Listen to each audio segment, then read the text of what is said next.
Hi ಎಲ್ಲರಿಗೂ ನಮಸ್ಕಾರ. Welcome back to Harshita vlogs. ನೀವು ನನ್ನ ವ್ಲಾಗ್ಸ್ನ ಫಾಲೋ ಮಾಡ್ತಾ ಇದ್ದರೆ ನನ್ನ ಪ್ರೀವಿಯಸ್ ವ್ಲಾಗಲ್ಲೆಲ್ಲ ಇದನ್ನು ತೋರಿಸಿರ್ತೀನಿ. ನಮ್ಮ ಮನೆ ಹಿಂದಗಡೆ ಸ್ವಲ್ಪ ಗಿಡಗಳನ್ನ ಹಾಕ್ಕೊಂಡಿದ್ದೀವಿ, ಹಾಗಾಗಿ ಅದನ್ನೆಲ್ಲ ನಿಮಗೆ ತೋರಿಸೋಣ ಅಂಥೇಳಿ ಈ ವಿಡಿಯೋ ಮಾಡ್ಕೋತಾ ಇದ್ದೀನಿ. ಒಂದೆರಡು ಪಾಲಕ್ ಸೊಪ್ಪಿನ ಗಿಡಗಳನ್ನ ಹಾಕ್ಕೊಂಡಿದ್ದೀವಿ. ಏನಾದರೂ ಎಮರ್ಜೆನ್ಸಿಗೆ ಸೊಪ್ಪಿನ ಸಾಂಬಾರು ಮಾಡಬೇಕಂದಾಗ ಇದರಿಂದನೇ ಕಟ್ ಮಾಡಿಕೊಂಡು ಸಾಂಬಾರು ಮಾಡೋದು. ಹಾಗೆ ನೀವು ನೋಡ್ತಾ ಇರ್ಬೋದು ಸೇವಂತಿಗೆ ಹೂ, ಒಂದು 2-3 ಕಲರ್ ಸೇವಂತಿಗೆ ಹೂ ಕೂಡ ಹಾಕಿದ್ದೀವಿ. ಹಾಗೆ ಇದು ಬಿಳಿ ದಾಸವಾಳದ ಗಿಡ, ಹಾಗೆ ಅದ್ರ ಪಕ್ಕದಲ್ಲಿ ದಾಳಿಂಬೆ ಗಿಡನೂ ಹಾಕ್ಕೊಂಡಿದ್ದೀವಿ.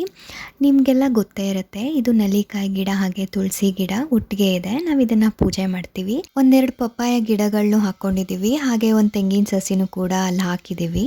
ನಾವು ಬೆಂಗಳೂರಿಂದ ಹಳ್ಳಿಗೆ ಓಡಾಡ್ತಾ ಇರ್ತೀವಿ, ಹಾಗಾಗಿ ಗಿಡಗಳನ್ನ ಅಷ್ಟು ಮೇಂಟೈನ್ ಮಾಡೋಕ್ಕಾಗಿಲ್ಲ.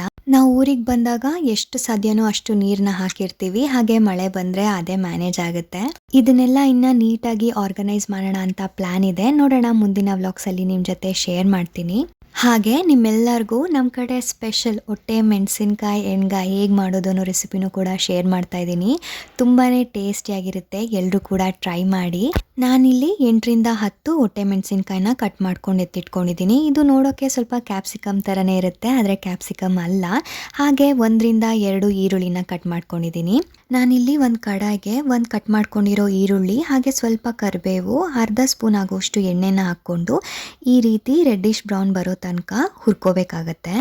ನಾನಿಲ್ಲಿ ಒಂದು ಜಾರ್ಗೆ ಅರ್ಧ ಕಪ್ ಆಗೋಷ್ಟು ಹುರಿದಿರೋ ಶೇಂಗಾನ ಹಾಕ್ಕೊಂಡಿದ್ದೀನಿ. ಹಾಗೆ ಅರ್ಧ ಕಪ್ ಹುರ್ಗಡ್ಲೆ, ಹುಣಸೆಹಣ್ಣು ಹುಳಿಗೆ ಎಷ್ಟು ಬೇಕೋ ಅಷ್ಟು ಹಾಕ್ಕೊಳ್ಳಿ. ಹಾಗೆ 1/4 ಟೇಬಲ್ ಸ್ಪೂನ್ ಆಗೋಷ್ಟು ಅರಿಶಿಣದ ಪುಡಿ, ಹಾಗೆ 1/4 ಟೇಬಲ್ ಸ್ಪೂನ್ ಆಗೋಷ್ಟು ಜೀರಿಗೆನ ಹಾಕ್ಕೊಂಡಿದ್ದೀನಿ.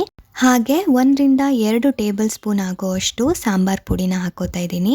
ಹಾಗೆ 1 ಟೇಬಲ್ ಸ್ಪೂನ್ ಆಗೋಷ್ಟು ಖಾರದ ಪುಡಿನ ಹಾಕ್ಕೊಂಡಿದ್ದೀನಿ. ಹೊಟ್ಟೆ ಮೆಣಸಿನ್ಕಾಯಿ ಖಾರ ಇರುತ್ತೆ, ಹಾಗಾಗಿ ನಾನಿಲ್ಲಿ ಖಾರದ ಪುಡಿನ ಸ್ವಲ್ಪ ಕಡಿಮೆನೇ ಹಾಕ್ಕೊಂಡಿದ್ದೀನಿ.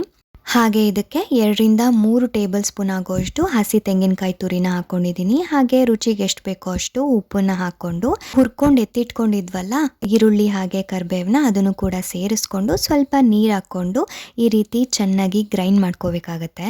ನಾನಿಲ್ಲಿ 1/4 ಕಪ್ ಆಗೋಷ್ಟು ನೀರನ್ನ ಹಾಕ್ಕೊಂಡಿದ್ದೀನಿ, ಹಾಗಾಗಿ ಈ ಕನ್ಸಿಸ್ಟೆನ್ಸಿ ಬಂದಿದೆ. ಇಷ್ಟು ಬಂದರೆ ಸಾಕಾಗತ್ತೆ.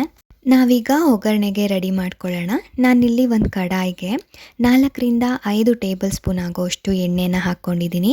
ಎಣ್ಣೆ ಸ್ವಲ್ಪ ಬಿಸಿ ಆದಮೇಲೆ 1/4 ಟೇಬಲ್ ಸ್ಪೂನ್ ಆಗೋಷ್ಟು ಸಾಸಿವೆನ ಹಾಕ್ಕೋತಾ ಇದ್ದೀನಿ. ಹಾಗೆ ಸ್ವಲ್ಪ ಕರಿಬೇವನ್ನು ಹಾಕ್ಕೋತಾ ಇದ್ದೀನಿ. ಹಾಗೆ ಹಚ್ಚಿಟ್ಕೊಂಡಿದ್ವಲ್ಲ ಈರುಳ್ಳಿನೂ ಕೂಡ ಹಾಕ್ಕೋತಾ ಇದ್ದೀನಿ.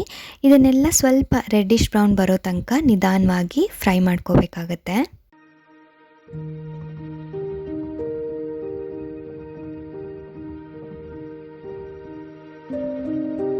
ಈರುಳ್ಳಿ ಎಲ್ಲ ಚೆನ್ನಾಗಿ ಫ್ರೈ ಆದಮೇಲೆ ಹಚ್ಚಿಟ್ಕೊಂಡಿದ್ವಲ್ಲ 8-10 ಹೊಟ್ಟೆ ಮೆಣಸಿನ್ಕಾಯಿ ಅದನ್ನು ಕೂಡ ಇದಕ್ಕೆ ಸೇರಿಸ್ಕೊಂಡು ನಿಧಾನವಾಗಿ ಫ್ರೈ ಮಾಡ್ಕೊಳ್ಳೋಣ.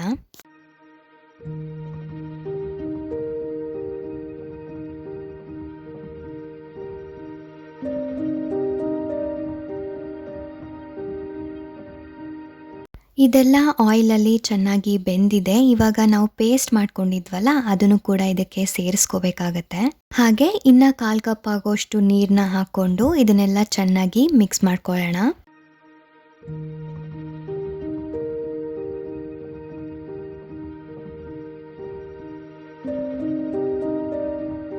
ಇದೆಲ್ಲ ಚೆನ್ನಾಗಿ ಮಿಕ್ಸ್ ಆದಮೇಲೆ ನಾವು ಇದಕ್ಕೆ ಒಂದು ಲಿಡ್ನ ಕ್ಲೋಸ್ ಮಾಡಿ ಒಂದು 5-10 ಮಿನಿಟ್ಸ್ ಚೆನ್ನಾಗಿ ಕುಕ್ ಆಗಕ್ಕೆ ಬಿಡಬೇಕು. ಲೋ ಫ್ಲೇಮಲ್ಲಿ 5-10 ಮಿನಿಟ್ಸ್ ಕುಕ್ ಆದಮೇಲೆ ಗ್ಯಾಸ್ನ ಕಂಪ್ಲೀಟಾಗಿ ಆಫ್ ಮಾಡಿದ್ದೀನಿ. ನೀವು ನೋಡ್ತಾ ಇದ್ದೀರಾ, ಹೊಟ್ಟೆ ಮೆಣಸಿನ್ಕಾಯಿ ಎಣ್ಗಾಯಿ ಇವಾಗ ರೆಡಿಯಾಗಿದೆ. ಟ್ರಸ್ಟ್ ಮೀ, ಟೇಸ್ಟ್ ಅಂತೂ ತುಂಬಾ ಚೆನ್ನಾಗಿರುತ್ತೆ. ರೊಟ್ಟಿ ಚಪಾತಿಗಂತೂ ಒಳ್ಳೆ ಕಾಂಬಿನೇಷನ್ ಅಂತಲೇ ಹೇಳ್ಬೋದು. ಎಲ್ಲರೂ ಕೂಡ ಟ್ರೈ ಮಾಡಿ.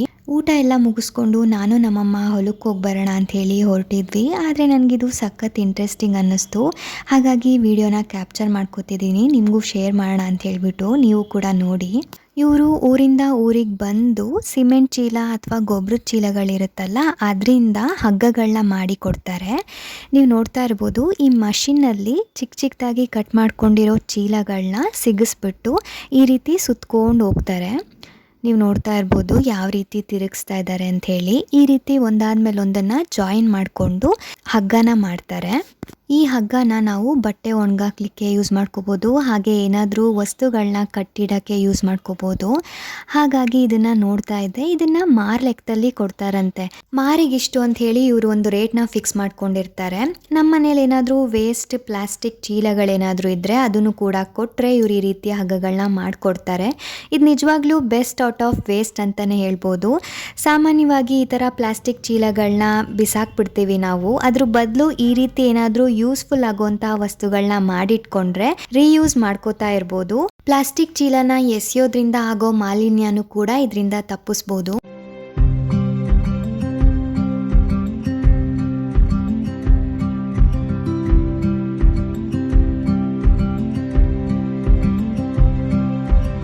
ನಾವು ನಮ್ಮ ಹೊಲಕ್ಕೂ ಕೂಡ ಬಂದಿದ್ವಿ. ಈ ಕಡಲೆನ ಬಿತ್ತಿಸಿ 20ರಿಂದ 25 ದಿನ ಆಗಿತ್ತು. ಹಾಗೆ ನೋಡ್ಕೊಂಬರೋಣ ಹೇಗಿದೆ ಕಡಲೆ ಗಿಡ ಅಂತ ಹೇಳಿ ನಾನು ನಮ್ಮಮ್ಮ ಬಂದಿದ್ವಿ. 20ರಿಂದ 25 ದಿನಗಳ ಕಡಲೆ ಗಿಡ ಈ ರೀತಿ ಇರುತ್ತೆ. ಇವಾಗ ಹೂಗಳನ್ನ ಬಿಡಕ್ಕೆ ಸ್ಟಾರ್ಟ್ ಆಗಿರುತ್ತೆ. ನಾನು ನಮ್ಮಮ್ಮ ವಾಕ್ ಆದಂಗೆ ಆಗುತ್ತೆ ಅಂತ ಹೇಳ್ಬಿಟ್ಟು ಈ ಎಂಡಿಂದ ಆ ಎಂಡ್ ತನಕ ಹೋಗಿ ಎಲ್ಲ ಗಿಡಗಳನ್ನು ನೋಡ್ಕೊಂಡು ಬಂದ್ವಿ. ಯಾವುದಾದ್ರೂ ಹುಳಗಳು ಕಾಣಿಸುತ್ತೋ ಏನೋ ಅಂತ ಹೇಳ್ಬಿಟ್ಟು. ಗಿಡಗಳೆಲ್ಲ ಚೆನ್ನಾಗೇ ಇದ್ವು. ಹೊಲ ನೋಡ್ಕೊಂಡು ನಾವು ಮನೆಗೆ ವಾಪಸ್ ಬಂದ್ವಿ. ಇರ್ಲಿ ಬಿಡು ಬಂಗಾರಿ. ಅಲ್ಲಿ ನೋಡಲ್ಲಿ ಆಟ ಆಡ್ರಿ, ತಾತುಗೆ ಸೇರಿ ಕ್ಯಾಚ್ ಮಾಡ್ರಿ, ಕ್ಯಾಚ್ ಕ್ಯಾಚ್ ಕ್ಯಾಚ್ ಕ್ಯಾಚ್. ಚೂರು ಕಾಲೆಲ್ಲ ಬರಲಿ. ಅಲ್ಲಿ ಕೆಳಗೆ ಕಾಣಿಸ್ತದವ ಬಲ್ಪುಗಳು. ಕಲರು ಜಾಡ ಬೀಳ್ತಿದ್ಯಾ ರಿಫ್ಲೆಕ್ಟ್.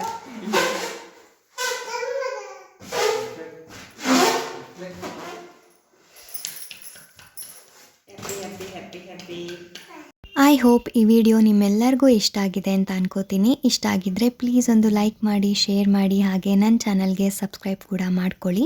ಮತ್ತೆ ಮುಂದಿನ ವ್ಲಾಗಲ್ಲಿ ಸಿಗೋಣ. Thank you all, bye.